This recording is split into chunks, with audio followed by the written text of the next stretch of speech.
pertama. Ya, karena ada hadis dari Nabi SAW bersabda, khairu sufufir rijal awwaluha wa syarruha akhiruha. Saf yang paling terbaik bagi laki-laki yang benaran yang pertama, dan lebih buruk yang kedua. Yang paling buruk yang saf terakhir.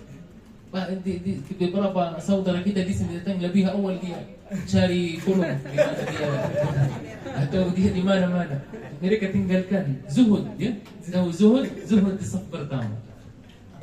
Pernah saya datang di saf pertama, saya di Taman, dan kita datang lebih awal baca Quran atau apa. Sudah azan zuhur, ada Ismail Haniyah. Ini Ismail Haniyah seorang pembimbing besar, ya, di Palestina, sama asistennya dan orang penjabat. Ada asistennya datang, ayo kembali, ini buat apa, ya, penjabat. Kita keras kepala, ya, masih muda, kita tidak mau. Kita ini datang lebih awal. Sampai mungkin mereka diskusi, ada yang mau tarik teman saya. Kita saling menguatkan, pegang tangan, tidak boleh. Sampai saya datang, ada apa? Mereka maunya di saf pertama, ya udah, tidak masalah, kita datang di mana. Mereka duduk di belakang kita. Setelah itu ada edukasi, ya. Kalau orang menjabat atau apa harus ini menghormatinya, ya. Karena kami, ada bahasan banyak, dan tetap kita keras kepala, tidak boleh. Dan mereka izinkan. Sampai maksud saya, kita hafal satu hadis dari Nabi. Lau ya'lamun nas, kalau manusia tahu ma fi as-saff al-awwal, apa pahalanya orang salat di saf pertama, thumma lam yajidu ay yastahimu ala syai' illa waqtatahu. Yani kalau mereka ingin berperan bersama untuk mendapatkan saf pertama, pasti mereka akan apa, ya, peran istiham apa, atau mereka bikin lomba siapa yang mau mengundi. Jadi jangan zuhud, ya, dengan saf pertama, harus kita hadir. Jadi yang saya ingin sampaikan, kenapa orang Gaza bisa sabar, salah satu hal sebelum peran atau sebelum mereka kena ujian apapun, iman mereka sudah sanggup, mereka sudah siap. Bukan hanya salat jamaah, tetapi ingin saf pertama. Salat subuh, mau salat subuh, ada hadis terkenal di Gaza, dan hadis ini sahih, hadis Maithan, tentang pahala satu orang yang dapat hadis ini. Sayangnya satu orang saja, satu orang. Nabi sallallahu alaihi wasallam pernah di hadis yang Bukhari, hadis sahih, idza kharaja al-muslim, kalau ada seorang keluar dari rumahnya, dan Allah subhanahu wa ta'ala tahu dia ini orang pertama, Allah subhanahu wa ta'ala menyuruh satu malaikat di belakangnya bikin bendera. Ini terkenal hadis bendera. Dan sepanjang dia jalan kaki ke masjid, malaikat mendoakan dia, ya Allah ampuni dosanya, ya Allah merahmatinya. Sepanjang jalan. Kalau sudah masuk masjid, malaikat tidak gabung, kayak asisten, ya, menjaga. Masuk di masjid, salat. Kalau sudah selesai salat, dia mau pulang, malaikat kembali di belakang dia dengan bendera dan mendoakan dia. Kalau sudah sampai rumah, bendera ini ditusuk depan pintu rumahnya, dan mereka mengatakan dua kata indah, dumta fi hifdhillahi al-yawm, kamu akan dijaga oleh Allah sepanjang hari. Spesial, khusus untuk satu orang. Orang Gaza kenal hadis ini. Mereka berperan sama muazzin. Siapa mau pegang kunci, sampai ujung-ujungnya di Gaza, masjid itu tidak boleh tertutup. Siapa yang datang duluan, silakan, dia dapat. Bukan hanya muazzin, karena dulu mereka kaget, kenapa muazzin pertama yang masuk selalu muazzin. Di sana tidak ada muazzin di Gaza. Ada maksudnya muazzin yang bisa bertugas, tetapi masyarakat kadang, ya, mengganggu muazzin siapa mau berazan, karena mereka tahu pahala azan lebih tinggi. Bahkan beberapa orang faqih bilang pahala muazzin lebih tinggi dari imam. Saya izin, saya azan dulu. Muazzin tidak lepas sampai mereka siapa lari duluan. Jadi ayo, tidak harus suara atau apa. Ini maksud saya soal azan. Pernah saya khutbah Jumat di Gaza. Waktu itu saya cerita tentang salafus salih. Waktu itu musim dingin, pahala qiyamul lail dan dan puasa. Dan saya dalam khutbah ini cerita tentang salafus salih, bagaimana mereka semangat ibadah. Setelah saya turun dari khutbah Jumat, jamaah masjid mereka bilang, lihat di ujung saf pertama juga ada seorang bapak, sudah kaki udah tua, kakek kan terlihat kurang lebih umurnya 70-an. Mereka bilang semua yang diisi khutbah Jumat dia lakukan.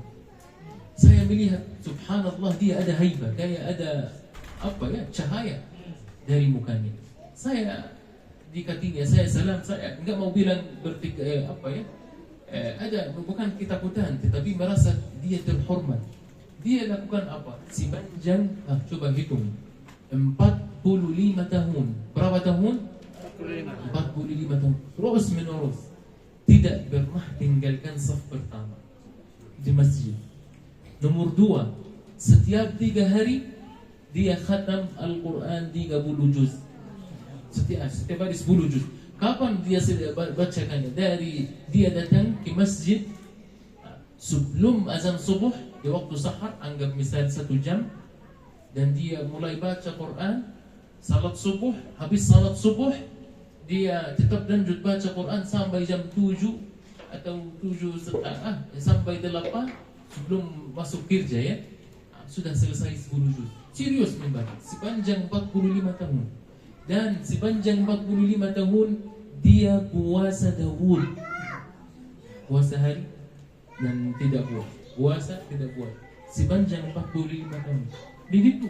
Kalau kita mau bahas soal puasa, ini nanti bulan apa ini sekarang? Jamadil Akhirah. Setelahnya apa? Rajab. Setelah Rajab apa? Sya'ban. Ada ibadah di Rajab terkenal semangat masyarakat dengan itu. Tapi Sya'ban, Nabi sallallahu alaihi wasallam bersabda, "Dzalika syahrun yaghfulu anhu katsirun minan nas." Orang-orang biasanya melupakan bulan Sya'ban, jarang beribadah.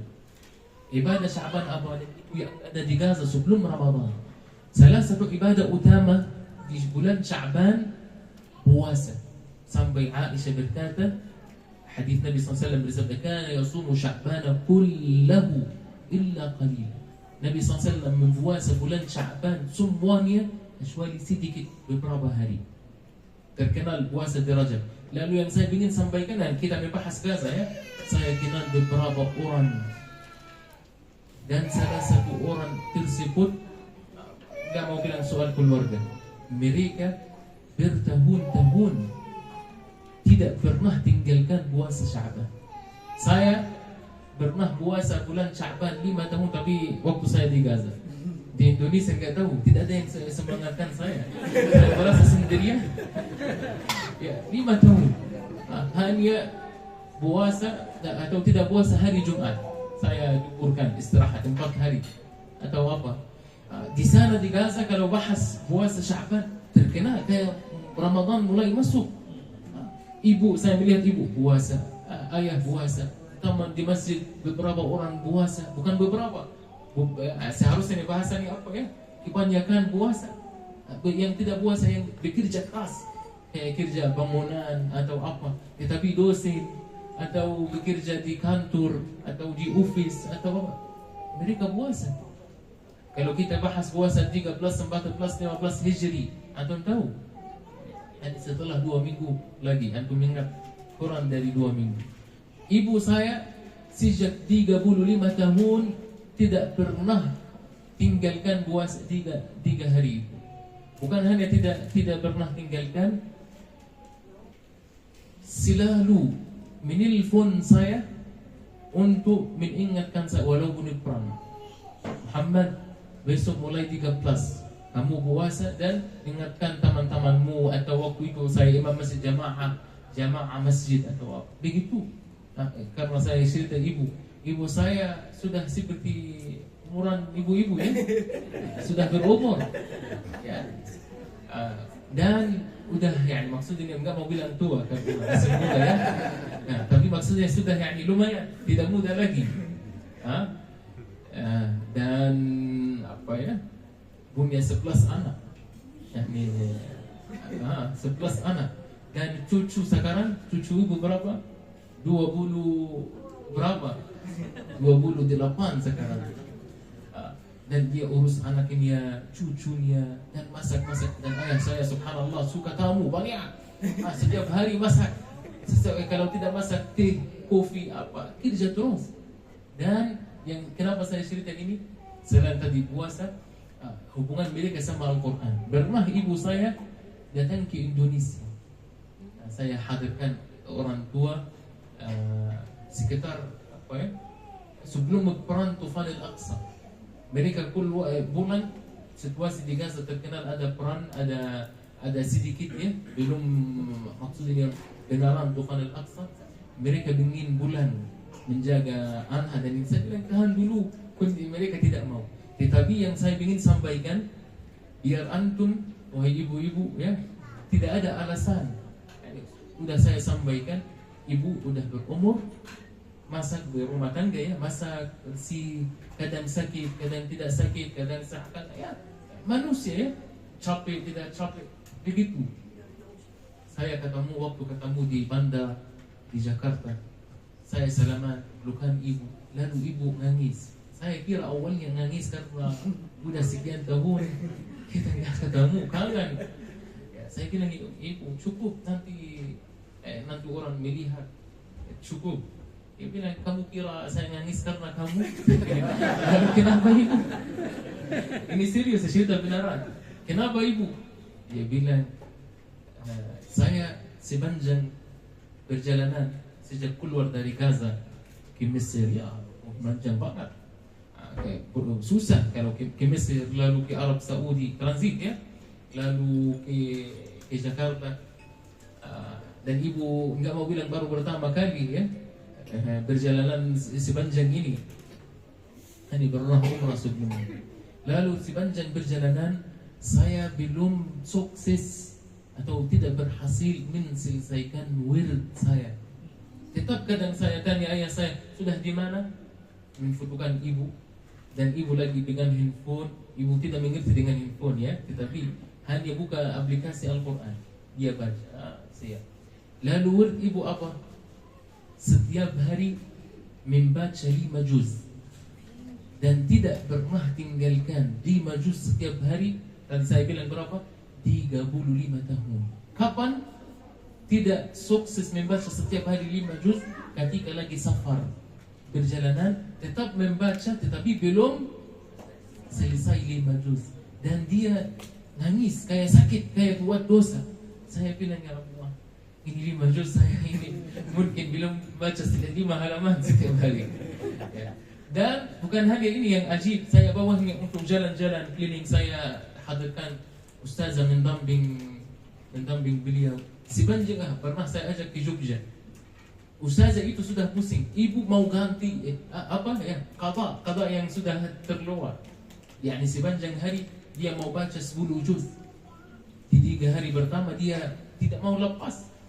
Dan begitu orang-orang salih, kalau mereka terbiasa membuat amal ibadah, tidak gampang atau tidak sederhana mereka lepas salat duha apapun. Kalau mereka sudah terluar, ada kesibukan atau mereka pikirkan qada. Dan itu begitu Nabi sallallahu alaihi wasallam. Nabi sallallahu alaihi wasallam tidak pernah tinggalkan qiyamul lail. Kalau malam tiba-tiba ngantuk atau tidur atau tidak bisa qiyamul lail, tidak bangun, pernah tapi sedikit. Nabi SAW lakukan qada. Qadanya kapan? Di waktu duha. Yani biasanya Nabi SAW salat duha 4 rakaat. Tetapi di hari yang Nabi SAW tinggalkan qiyamul lail salat duha berapa rakaat? 12. Karena qiyamul lail Nabi SAW berapa rakaat? 11. Jadi qadanya karena tidak boleh 11 di pagi hari, harus masna sah, 2 qadakan 12.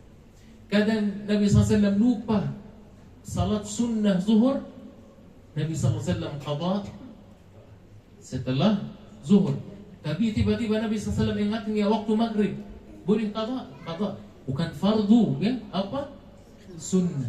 Begitu yang saya ini jawab sedikit tentang pertanyaan Papa soal keimanan. Kenapa orang Gaza tahan? Karena mereka hidup dengan ibadah terus menerus. Bukan hanya ibadah fardu, mereka cari ibadah sunnah. Mereka mengamalkan maupun salat duha, qiyamul lail, salat saf pertama, datang ke masjid lebih awal, i'tikaf di masjid.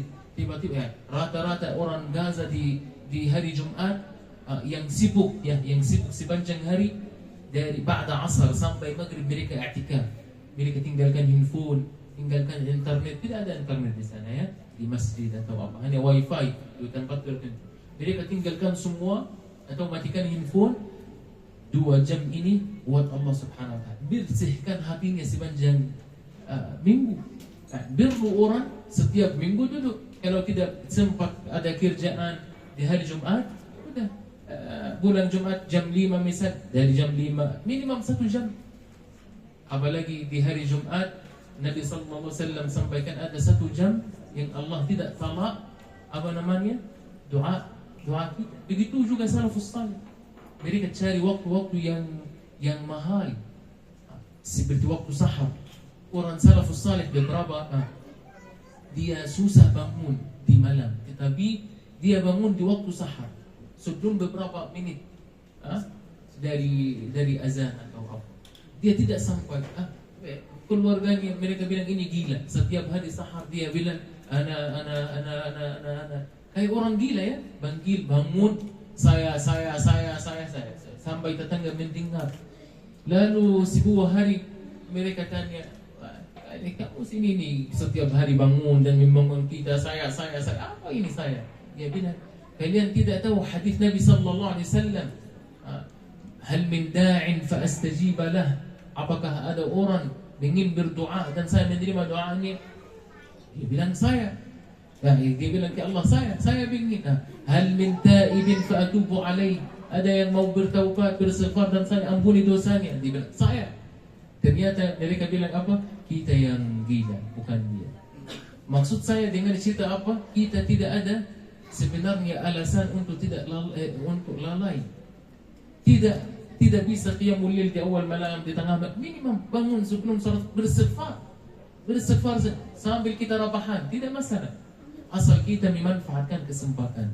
Kata terakhir dari saya, iman itu kalau antum sudah bulan haji, iman itu bisa dijaga dengan amalus salih. Nabi sallallahu alaihi wasallam bersabda begitu, al-iman menambah, dan itu kata ulama, menambah kalau kita ada taat dan berkurang kalau kita bukan bermaksiat, kurang taat. Karena kurang taat ini cukup bisa menurunkan iman kita, apalagi kalau kita nambah dosa-dosa. Maka kalau antum ingin kembalikan atau menghidupkan iman lagi habis haji, harus antum cari amal ibadah walaupun sederhana, dan antum istiqamah dan melihat keberkahan ibadah tersebut. 1 tahun, 2 tahun, atau baca Quran 5 halaman tapi terus menerus setiap hari sampai sekian tahun, dan melihat apa yang terjadi dalam kehidupan antum. Begitu orang atau amal salih kembali. Yang saya ingin sampaikan hadis Nabi SAW kata terakhir, Nabi SAW bersabda, di bahasa Indonesia kayak gimana? Nabi SAW bersabda, inna likulli amalin syirrah. Setiap amal ibadah punya masa semangat dan masa futur. Faman kanat syirratuhu ila sunnati faqad ihtada. Man kana amaluhu ila sunnati faqad ihtada. Barang siapa di waktu yang normal, yakni waktu dia tidak ada syahwat, waktu yang biasa-biasa, hari-hari biasa, dan dia menkumpulkan sunnah-sunnah dan mengamalkan sunnah-sunnah, tidak mencukupi fardu, dia akan dapat hidayah. Wa man kanat fatratuhu ila ghairi dhalik, dan siapapun di waktu futurnya selain itu faqad halak, maka akan dia sia ya bahasa Indonesia. Sia-sia. Bukan hanya sia-sia, tetapi dia akan hampir akan yang kata syarahnya akan masuk neraka. Apa artinya? Rugi ya, rugi. Apa maksud Nabi sallallahu alaihi wasallam yang kita amalkan sebaliknya di sini? Maksud Nabi sallallahu alaihi wasallam kalau kita lagi semangat atau tidak ada gangguan dari syaitan atau apapun, harus kita tidak mencukupi cukup salat fardu saja atau hanya puasa Ramadan saja, tapi orang yang gentar menambah amal ibadah sebisa mungkin, sunnah puasa, sunnah salawat atau sedekah sebisa mungkin. Lalu kalau sudah kena masa futur, kurang semangat, paling rendah mengamalkan apa? Fardu Allah, tidak sampai tinggalkan fardu Allah, puasa, salat, fardu 5 waktu atau apa. Kalau sudah kita di bawah ini, Nabi sallallahu alaihi wasallam tidak jamin dia masuk surga. Maka harus kita hati-hati. Jadi kalau antum hari biasa menambah, ibaratnya seperti meja ini. Kalau kita salat fardu saja yang ada di pusat ini di center, tiba-tiba syaitan bisa menjatuhkan fardu tersebut, bisa sukses masuk ke dalam. Tapi kalau kita jaga fardu dengan sunnah, terus kelilinginya dengan sunnah, banyak nawafil. Syaitan kalau dia ingin waswas atau melemahkan kita akan jatuhkan sunnah di sini. Kalau jatuh, insyaallah tidak masalah. Tetapi sampai ke center itu prosesnya panjang. Gimana caranya? Harus banyak sunnah setiap hari. Tetapi kalau kita tidak ada sunnah atau tidak ada amal ibadah tambahan, nanti dia masuk ke fardu dan jatuh dan kita sudah habis. Maka harus, ini saran saya terakhir atau nasihat saya terakhir, harus dari sekarang mulai menambahkan amalan ibadah sunnah-sunnah walaupun sederhana. Datang ke masjid lebih awal atau merawat anak, ibu-ibu khususnya salah satu amal dikti anak. Bukan dikti apa artinya, bukan kasih makan atau minum atau apa, duduk sama mereka, ajarin mereka.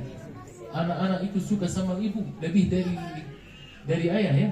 Maksudnya kata ibu sangat pengaruh.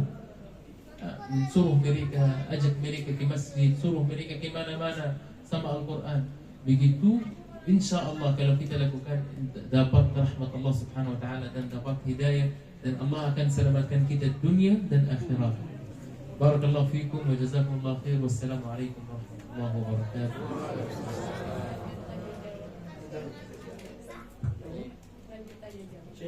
Satu lagi tanya. Boleh. Ada yang mau tanya, Ibu? Ada yang mau tanya? Istirahat aja dulu sebentar. Ya, sambil istirahat. Belum sudah nyiapin materi, belum. Kalau ini biasa nyiapin materi bahasa Arab lagi materinya. Ada yang mau baca mungkin materi beliau ya? Silakan.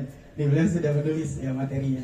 Tapi insya Allah dari melihat judul saja beliau sudah bisa menyampaikan materi. Ya, alhamdulillah. Ada yang mau bertanya? Bu, beliau kalau tidak salah Syekh anak ke-8 sih. 9. Beliau anak ke-9. Dari ibunya punya keluarga 11, beliau anak ke-9. Mau bertanya, Pak? Boleh, silakan.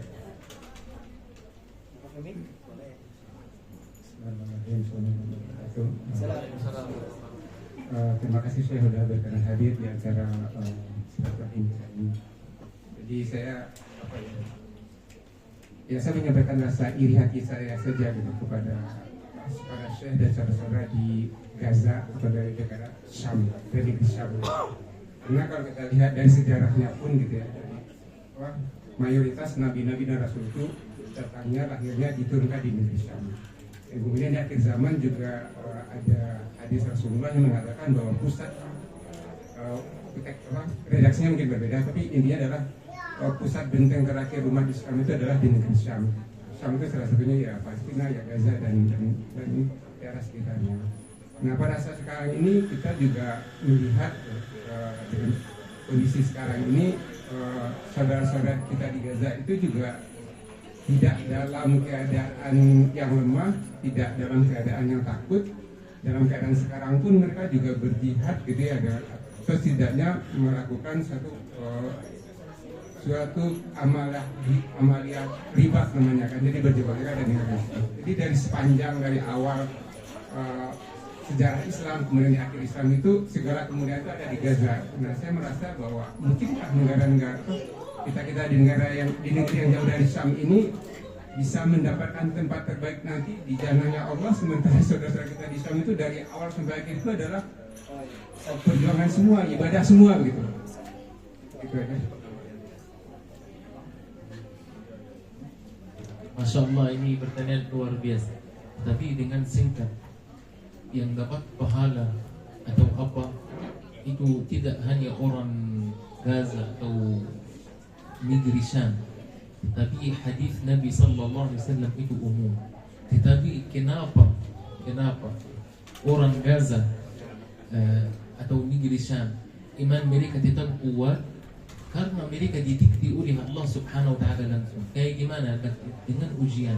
Sehingga di Indonesia, mohon maaf ya, kalau saya sering dengar, kenapa Allah Subhanahu, saya sering beribadah, saya sering menuntut ilmu atau apa, kenapa saya disusahi oleh Allah Subhanahu wa taala? Itu bedanya dengan fikiran. Jadi ujian dari Allah Subhanahu wa taala, kalau susah atau semakin susah, semakin sebenarnya hakikatnya menguatkan iman di hati. Kenapa orang Gaza imannya tinggi? Karena mereka sering dapat ujian dari Allah Subhanahu wa taala. Sehingga di sini kadang kita tolak ujian, ingin hidup yang ini. Tetapi dengan hal ini nomor satu. Nomor dua, pahala itu untuk semua. Nabi sallallahu alaihi wasallam bersabda, lihat, ada beberapa hadis yang mensemangatkan kita soal ibadah atau apa. Nabi SAW bersabda, ibadatun fil harj kahijratin ilai. Ibadah di zaman fitnah, dimanapun ada. Sekarang di Indonesia zaman fitnah, di Gaza juga, atau ujian, atau perang, atau apapun. Kahijratin ilai, seperti orang pernah hijrah dari Makkah ke Madinah. Tidak ada dalam sunnah Nabi, hadis Nabi mahal dari ini. Dan itu di zaman kita sekarang. Antum coba hijrah ini salah satu hal yang bikin kita, kalau kita misal bilang sahabat radhiyallahu anhu, Allah meridai sahabat karena pahala hijrah itu luar biasa, sangat luar biasa. Dukung sama Nabi, tolongin Nabi sallallahu alaihi wasallam, atau menjaga Islam waktu itu di Makkah mau habis. Karena mereka hijrah, mereka mau pindah, mereka menghidupkan Islam dan dapat pahala yang luar biasa. Gimana kita cara dapat ini? Dengan hanya ibadah saja, tetap fokus ke tujuan. Maupun saya di Makkah, di Indonesia, di Gaza, bahkan kalau kita jauh dari tempat konflik atau masalah ujian, tugas kita menjadi lebih sulit. Tadi saya sampaikan di Indonesia, kalau saya mau ibadah, enggak mau bilang asing, banyak yang tidak tahu. Contoh, misal salah satu ibadah salat terus menerus sebelum Jumat, 2 rakaat salam, dan pahalanya tinggi. Dan hadis ini muttafaq alaih, Bukhari dan Muslim, bisa menghapuskan dosa 10 hari, kata Nabi sallallahu alaihi wasallam. Ketika saya salat di sini misal, salat apa ini? Lagi ngapain? Menjadi asing. Malah ini menambah. Ini tugas kita, menghidupkan iman atau kembalikan atau arahkan kaum muslimin melalui contoh. Kita tetap istiqamah di antara orang banyak tidak istiqamah. Atau misal tetap mau jaga anak saya perempuan atau apa dengan terlihat bagus dengan hijab. Di zaman biasa-biasa pakai celana atau pakai hijab dengan hijab hanya terlihat hijab tetapi bukan hijab. Itu nampak, pahalanya nampak. Seperti hijrah ibadah Nabi. Sampai sahabat atau Nabi SAW bilang, ajrus sabir. Dan di riwayat lain, ajrul amil. Orang yang sabar atau orang yang mau ibadah atau bekerja keras untuk menjalankan ibadah Allah Subhanahu wa taala, ka ajril 50 minkum. Seperti pahala 50 orang. Lalu sahabat kaget, ya Rasulullah, 50 orang? Ya, 50 orang. Minna au minhum. Mereka bilang 50 orang dari level kita sahabat tahu mereka tinggi, atau dari 50 orang biasa di zaman mereka. Lalu Nabi bilang apa? Bal minkum, dari kalian. Kalau kita ibadah, bukan hanya Gaza ya, kalau kita semangat ibadah dan tetap beribadah, kita di zaman ini dapat pahala 50 orang, seperti 50 orang dari sahabat. Maka kenapa kita kayak saya bukan di Gaza. Tidak, ini malah kesempatan di sini jauh lebih tinggi dari Gaza. Karena Gaza dia mau bilang fitnah, mata di sana oke, masih aman. Tapi di Indonesia tidak oke. Mohon maaf ya, nggak terlalu oke ya. Biar lebih tepat. Itu cuma saya ini pergi ke kampus, saya mahasiswa, ya Allah, ya ini asing. Jadi kalau kita semangat ibadah, insya Allah kita dapat pahala hijrah dan sama 50 sahabat. Makanya harus, dan salah satu hal yang kita bisa membantu orang Gaza sebenarnya dan negeri Syam atau mewujudkan khilafah melalui apa? Ibadah kita. Semakin kita akrab, semakin kita dekat, semakin insya Allah tulungan Allah subhanahu wa ta'ala turun. Allah berfirman, walau anna ahlal qura amanu wattaqaw lafatahna alaihim barakatin minas sama'i wal ard. Kalau orang-orang bukan orang Gaza, orang-orang di mana-mana beriman dan takwa, amanu wattaqaw, maka Allah akan tolongin mereka. Apa tolongan Allah subhanahu wa ta'ala? Islam akan berada di mana-mana. Allah subhanahu wa ta'ala berfirman di surah Al-Isra, alladzina immakkannahum fil ard, yang mereka ingin menang, yang ingin kembalikan keamanan di bumi ini. Salah satu kerjaan mereka apa? Aqamus salat. Bukan salat saja, tetapi apa artinya iqamat salat? Menjaga salat 5 waktu. Gimana? Maupun dalam salat atau sesudah salat. Wa atuz zakat, mereka membayar zakat ini. Wa amaru bil ma'ruf wa nahaw 'anil munkar. Apa artinya amaru bil ma'ruf wa nahaw 'anil munkar? Bukan ini buat semua orang muslim ya, Al-Qur'an. Bukan menjadi khatib. Kadang fikiran kita di Indonesia kalau kita mau seramahin orang, ya istilahnya seramahin, ini lagi seramahin saya ini ya, mau seramahin orang, hanya khatib tidak atau dai, semua orang muslim. Kalau saya melihat sesuatu salah dengan hikmah, di apa ya, di komen, ini jangan ya akhi, jangan ya Pak, ini tidak baik, ini kurang aman, bukan diam. Atau melihat ada semangatkan, gimana cara kita apa ya, sedekah ini ya, saya keluarkan 100.000, ayo Pak keluarkan 20.000 boleh. Atau apa aja dengan kata-kata baik yang maupun kita kenal atau tidak kenal. Ini amar bil ma'ruf wa nahy 'anil munkar, benar atau tidak? Ini salah satu syarat menurunkan keamanan maupun di negeri Syam atau di mana-mana. Maka yang saya ingin sampaikan, antum jangan terlalu sedih tidak tinggal di bumi Syam, tetapi antum punya kesempatan, enggak mau bilang lebih emas, tapi seperti emas, tetap istiqamah, tetap berjuang, tetap ibadah dan menjaga iman, bisa mendapat pahala hijrah dan 50 dari sahabat. Allahu a'lam. Ada pertanyaan? Satu lagi mau? Iya. Oh, mau satu lagi. Boleh Pak? Boleh Pak. Boleh. Terakhir ya Pak. Ya. Ada beberapa nanti yang disampaikan. Jangan terakhir, satu lagi dari Oh, satu lagi dari ibu. Iya boleh ya, silakan. Iya, setelah ini dari ibu-ibu Boleh, ya. boleh, boleh. Silakan. Assalamualaikum warahmatullahi wabarakatuh. Saya melihat peperangan di Gaza itu ya, luar biasa. Anak-anak kecil itu semangat jihadnya luar biasa. Saya teringat salah satu ayat di dalam surat Al-Imran. Qad kana lakum ayatun fi bid'ataini taqata. Fi'atun tuqatilu fi sabilillahi wa ukhra kafiratu yarawnahum mislahum ra'yatain. Gitu ya.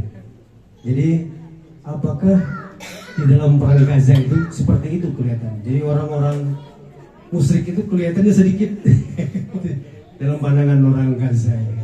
Atau bagaimana itu anunya? Ustadz begitu ya?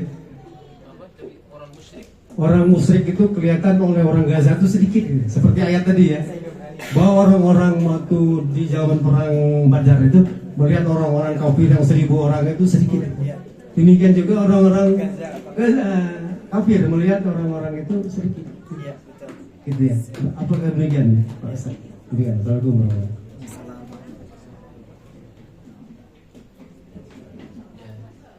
Sebenarnya Allah Subhanahu wa taala berfirman, benar ya, قد كان لكم في فئتين التقتا فئة تقاتل في سبيل الله وأخرى كافرة ترونهم sampai selanjutnya.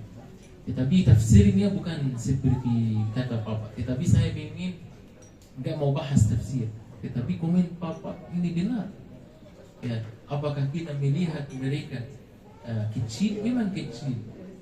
Kenapa mereka kecil? Karena kalau hati sudah terisi dengan iman, dia mau kalah gimana?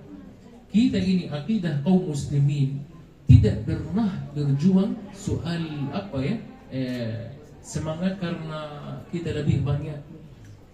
Di Uhud pun kita menang atau tidak? Kalah. Padahal kita lebih banyak. Bukan artinya kita harus selalu berkurang, tidak. Tetapi maksud saya, kita ini berjuang karena iman. Bagaimana hati kita bergerak atau melihat Allah Subhanahu wa taala. Allah berfirman, kenapa iman kuat? Wa ma ramaita idz ramaita walakinna Allah rama. Bukan kita yang berjuang, tetapi siapa? Allah. Sering kali saya mendengar orang Palestina menghadapi orang Yahudi, ingin nempak, dia udah meninggal duluan. Wallahi, siapa yang bunuh dia? Allah Subhanahu wa taala. Dan malaikat. Dan malaikat ini turun di bumi ini. Pernah ada ini ya, beberapa 3 orang kelompok para mujahidin di pinggir jalan, ke kiri atau ke kanan ya, mereka mau pindah ke kanan atau ke kiri ya, arah lain. Karena senjata mereka ada di situ. Di bawah mereka ada drone pesawat Israel. Melihat, mereka takut. Takut. Mukmin takut. Nanti saya bahas soal ya. Tetapi mereka ada satu orang mendoakan, ya Allah, pakai Al-Quran sebagai wasilah. Ya Allah, jika saya ikhlas membaca Al-Quran Al-Karim selama sekian tahun, setiap hari sekian halaman, ya Allah tolongin kita. Tiba-tiba kambing terisi di jalan. Jadi keluar kambing sudah selamat. Kambing itu dari mana datang? Antum tidak percaya, tetapi Allah Subhanahu wa taala hadir di Palestina. Kalau kita bilang takut, inna sayfa maha'ud dhunub. Nabi SAW bersabda, semakin kita takut, semakin dosa kita apa? Gugur. Allah akan membakar dosa kita. Kalau kita misal mau meninggal, dia dapat pahala syahid. Antum tahu syahid di mana? Ruhnya di bawah arsh Ar-Rahman. Dan dia tidak kena azab kubur, dan tidak alamul barzakh, ini semuanya sudah langsung lewati, langsung ke surga. Kalau kita keluarga apa? Nabi SAW pernah ada yang meninggal sebagai syahid. Lalu Nabi komen apa? Wallahi ma yasurruhum annahum indana. Demi Allah, mereka tidak senang hadir antara kita. Wa ma yasurruna annahum indana. Dan kita tidak senang mereka ada antara kita. Karena mereka sudah menang, sudah mereka dapat sertifikat yang paling bagus. Bukan S1 atau S2 atau S3, ijazah yang paling harus kita cari. Bahkan konsep Al-Quran ketika di hadis Bukhari, Nabi SAW tanya, siapa orang miskin? Siapa orang miskin? Man lam yakun lahu waladun syahid. Orang yang tidak berbicara di dirinya soal berjuangan dan tidak punya anak syahid. Begitu, alhamdulillah saya sekarang orang Gaza begitu. Saya bukan miskin, sudah ada syahid di keluarga saya atau anak saya. Begitu. Jadi mereka sedikit. Tetapi kenapa kita tidak menang? Ada alasan. Bumi ini diatur sama Allah dengan sesuatu namanya sunnatullah, aturan Allah di bumi ini. Menang tidak akan hadir depan kaum muslimin kalau kita tidak mengamalkan syarat-syarat menang. Salah satunya kita ini baca tidak bersatu. Gimana cara kita bersatu? Dukung jihad di Palestina. Soal keimanan, iman kita masih enggak mau bilang bersatu-satu, tetapi secara umum tidak terlihat iman, terlihat maksiat. Tetapi kalau tidak kita melihat dari jarak jauh, bagaimana Masya Allah Indonesia secara umum imannya oke, mantap, baru. Tapi kalau ada orang berdosa, ya itu urusan dia sama Allah. Tetapi kalau kita melihat secara umum soal riba, ada atau tidak terlihat, misal nggak mau bilang riba atau korupsi atau apa, secara umum kapan kembali ke konsep Islam, Islam akan menang. Tapi jadi maksud saya, kita memang melihat orang Yahudi kecil atau apa karena iman sudah tinggi. Dan dalam fikiran mereka apa? Oh, tadi di Al-Quran, mukmin dan kafir. Apa artinya? Kalau saya menang, alhamdulillah udah menang. Kalau saya meninggal menjadi apa? Syahid. Dan dia masuk neraka. Nabi SAW bersabda, "Maqtatala mu'minun wa kafir illa ahaduhuma fil jannah wa ahaduhuma fil nar." Tidak ada berperang antara muslim dan kafir, pasti salah satunya apa? Di surga dan salah satunya di neraka. Kalau ada dua bunuhan, siapa yang di neraka? Tentu orang yang tidak percaya sama tauhid sama Allah, orang kafir, orang Yahudi. Maka insyaallah yani aman. Dan memang mereka itu rendahan, tetapi kaum muslimin yang tidak menyusul, tidak gabung. Ibu-ibu, pertanyaan terakhir. Silakan. Ibu. Ya.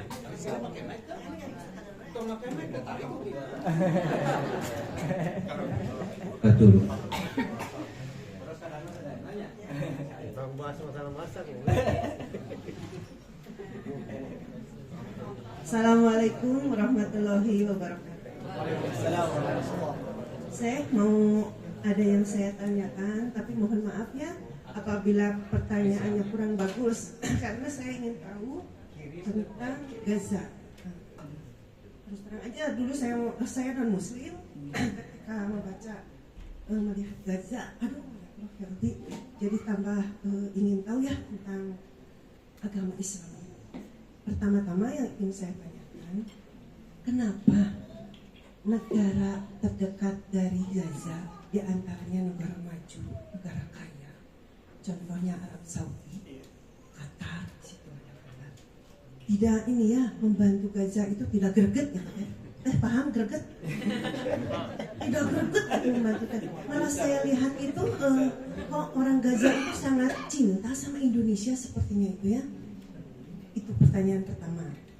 Terus pertanyaan apakah gini, apakah mereka yang terdekat itu antaranya Arab Saudi, Qatar, terus Oman, Jordan, apa Allah takdirkan gitu tidak mau berjihad di Gaza itu untuk membela saudaranya? Malah Yaman yang jauh-jauh sangat antusias membantu Gaza itu. Terus yang kedua, salah siapakah Gaza dibombardir seperti itu oleh Yahudi? Itu aja pertanyaannya, Cek. Assalamualaikum warahmatullahi wabarakatuh. Waalaikumsalam warahmatullahi wabarakatuh. Pertanyaan yang masya Allah ini ya. Gergetnya gemesnya. Oh gemes. Asaha umi gemesnya. Ya. Nah, masya Allah. Saya sebenarnya ingin jawab pertanyaan ini dengan panjang karena ini perlu dipanjangkan. Tetapi saya singkatkan karena beberapa konsep soal apakah Allah takdirkan ini yang paling penting buat mereka tidak jadi itu bahasannya panjang. Tetapi saya tidak mau komen ya. Tetapi yang tadi ibu tanya apa ya? Kenapa negara Allah Subhanahu wa taala ketika mau hisab kita tidak hisab negara Indonesia atau negara Jordan atau apa. Wa innakum atuhu yaumal qiyamati farda. Hisab kita kalau kita nanti hadapi Allah Subhanahu wa taala satu persatu. Jadi Palestina itu atau kezaliman yang terjadi di Palestina harus kita angkatkan. Ketika Allah Subhanahu wa taala berfirman, "Wa qadayna ila bani Israil", kenapa harus kita berjuang? Bukan berjuang apa berperang atau harus salah satu tujuan kita harus menghancurkan orang Yahudi bukan karena agama mereka orang Yahudi saja, tetapi karena perbuatan mereka. Apa perbuatan mereka? وَقَضَيْنَا فِي الْكِتَابِ لِبَنِي إِسْرَائِيلَ لَتُفْسِدُنَّ فِي الْأَرْضِ وَلَتَعْلُنَّ عُلُوًّا كَبِيرًا. Karena mereka akan menjadi mufsid, jahat di bumi ini, zalim dan menindas. Mereka anggap dirinya kayak Tuhan, dan di bawah mereka tidak kayak hewan, dan mereka ingin menguasai. Maka tugas ayat ini buat siapa? Buat kaum muslimin. Jadi tugas kita ini untuk membebaskan Masjid Al-Aqsa, menyelesaikan kezaliman yang terjadi atau yang dilakukan sama orang Yahudi. Kenapa saya cabut kata yang terjadi? Karena kezaliman ini bukan hanya terjadi di Palestina, terlihat banget di Palestina, tetapi terjadi di semua bumi. Indonesia pun sama. Enggak mau bilang terjajah, tetapi maksudnya kezaliman orang Yahudi hadir banget di mana-mana, di semua negara, maupun Islam atau tidak Islam pun. Tetapi karena kita sudah ambil bendera atau risalah atau Nabi SAW sudah muncul di kita, maka harus kita yang tanggung jawab. Dan itu hikmah dari Isra wal Mi'raj. Nabi-nabi dulu turun di mana? Di orang Yahudi. Tapi mereka tidak mau menerima pesan Allah Subhanahu wa taala sampai mereka membunuh Nabi. Dan mereka potong kepala Nabi. Dan tidak percaya sama Nabi. Maka Allah mengganti mereka, menjadikan Nabi sallallahu alaihi wasallam turun dari bangsa Arab atau bangsa kita, ya. Artinya bukan bangsa orang Yahudi. Selainnya apa artinya Nabi SAW turun umat Nabi SAW yang mau percaya sama pesan Nabi SAW, walaupun orang Yahudi sendiri. Tetapi orang Yahudi tidak akan. Ini berputar-putar. Allah, antum hafal surat Al-Baqarah, wahai Bani Israel, ayo potong sapi. Ya Rasulullah, mereka bilang, sapi apa itu? Besar atau kecil? Merah atau apa warnanya? Mereka putar-putar dan di terakhir apa ya? Ini otak orang-orang Yahudi. Mereka jahat sama Allah sendiri. Mereka bilang Allah pilih. Wa qalatil yahudu yadullahi maghlula. Apa artinya pilih? Tidak berikan untuk rezeki. Allah membalas dengan alhamdulillahi rabbil. Apa artinya Rabb? Allah menciptakan puji syukur kepada Allah yang menciptakan makhluknya dan masih urus dan masih berikan rezeki. Ini artinya Rabb.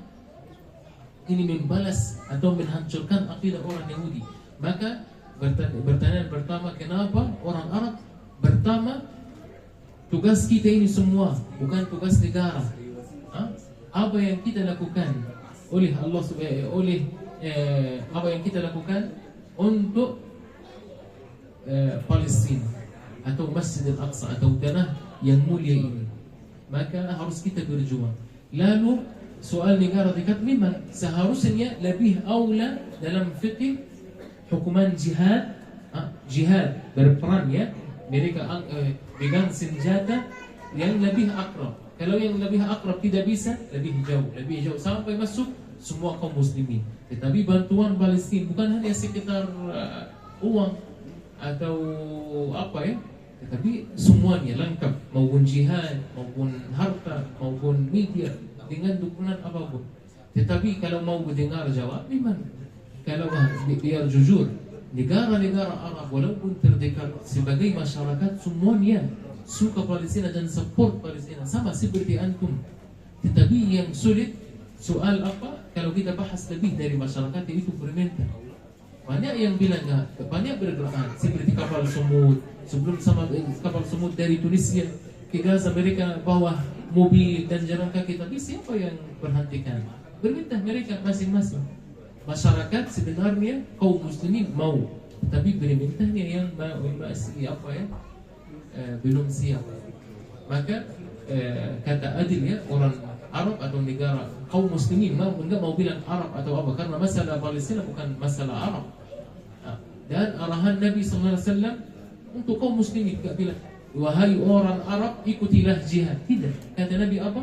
Di hadis riwayat Imam Muslim, riwayat Imam Ahmad, alaikum bil jihad, wahai orang muslim ikutilah jihad, wa khairu jihadukum ar-ribat, dan jihad yang paling terbaik adalah ribat. Tetap sabar, tetap berjuang, tetap tahan, tidak mundur-mundur, tidak putus asa.